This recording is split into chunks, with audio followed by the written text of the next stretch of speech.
Hi guys, Ray here from City Fan TV. Hope you're all doing very well indeed. Still here in Ireland, got another 1 week to go of my 2-month tour, 2-month summer tour to Ireland. We're back next week, back in England, and I'll start a month-long tour of the UK, mostly in the northwest around Manchester, Lancashire, and a few days, I think like 4 or 5 days up in Scotland.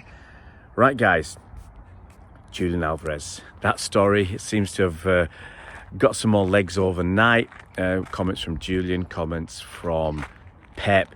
Now, it was reported a few weeks ago that Alvarez wasn't too happy about his game time. I think, looking into it, basically, look, the fella started a lot of games last season. He played a lot of games overall last season, I think, in the league.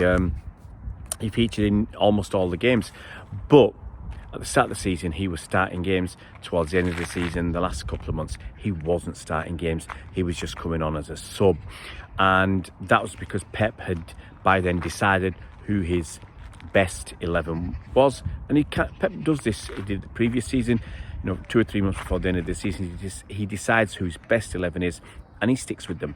And this was the case. And poor old Julian, simple thing was, mate, he wasn't contributing enough. Julian, you weren't doing enough, mate. At the start of the season, you were scoring goals. I remember chatting with Bernard. We said, yeah, sometimes your performances weren't really great. We thought you're working hard, you're running hard, chasing down, but you could get a road runner to do that.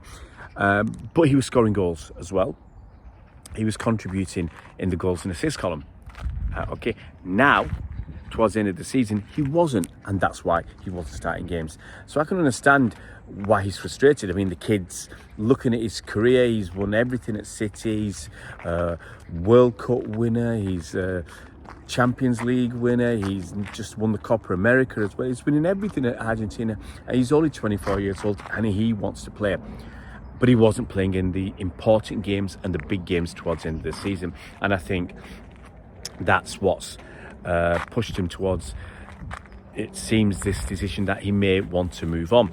He knows within himself he'll never get ahead of Erling Haaland. Sorry, just got to look around. So I'm working at school today, just make sure no kids turn up. So I've got a bit of time. So he knows he's never going to get in ahead of Erling Haaland.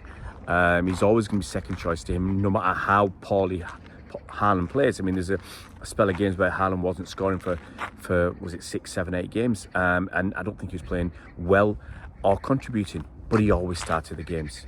Pep wouldn't drop him, so I think that's an issue for Alvarez, and Alvarez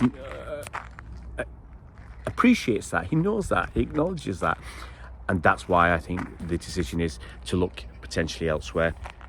I think Alvarez has basically said he'll see how the Olympics goes and then make a decision after that. Wow, lucky chap to be in such a position that he can decide his future. But then again, the way City work, the way Pep works, if players aren't happy, we let them move on. I think Pep has said, and I'm not sure how much sarcasm was in this, but yeah, Julian will decide, So we'll wait to hear Julian's decision now. But as I said, that's the position we're in. If Alvarez wants to move on, I think the club will let him move on, so long as wherever he goes pays the right sort of money. What is the right sort of money? Well, you could argue a starter for Argentina, World Cup winner, Copa winner, treble winner at City, four-timer at City, and all that. All the stuff he's won, he's a winner. He's only 24 years old, so he's got, it's probably 8 or 9 years left at the top level, and he'll be a first choice for many, many top teams. So what's he worth?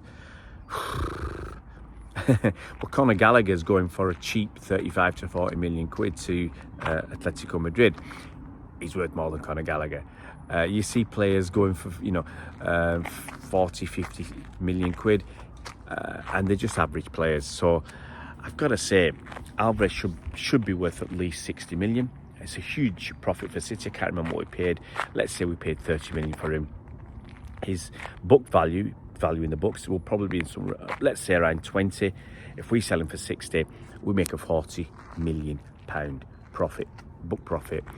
Fantastic for FFP, PSR. as I said many times, I don't think we've got to worry about those anymore. We sell so many young players, we're making such profits on selling players, and we've got so much income coming in. I don't think it really matters actually. But yes, it's nice for the numbers, and it just means you've got the ability to go and spend big on a replacement, because that's what we're going to need. We can't get rid of or allow him to go and not have somebody else step up. But whoever it is going to be, if we were to go and buy somebody else in, they'll have to accept that situation, that they're not going to be number one. Certainly not in the next few years. They're not going to be able to push Haaland aside. Hey, look, if we could get a player in who could make Haaland the number 2 in the next year or two, I'd love it, because then we'd have an exceptional player on our hands. But I don't see that happening. Anyway, guys, it's going to be an interesting end to the summer. I mean, we got 2 weeks before, what is it, 10th of August is the Community Shield, so we've got roughly 3 weeks before this actual league season starts. So we're going to find out these things very, very soon. But let me know in the comments section below. Do you want Alvarez to stay? Do you care if he stays? Are you happy for him to move on? If he does move on, who do you want as a replacement? As I said, it's going to be an interesting few weeks. We haven't really got anybody in. We've got Savinho, we got him in, so that's going to, I think, make an improvement to our attack. I mean, we got him in to play. We've not got him in to, enhance his value and sell him on. That's not going to be the case with him. But yeah, I'd be interested to see what happens to Alvarez, what decision the young man makes, because obviously the ball's in his court. He's decided the ball's in his court. Be interesting to see what happens. And we will find out very, very soon. Guys, if you're new to the channel, it would be fantastic if you could subscribe. If you can hit that bell icon, you'll be notified as soon as new videos come out. And give us a thumbs up. Always nice to get a like or two. We'll see you around Blues.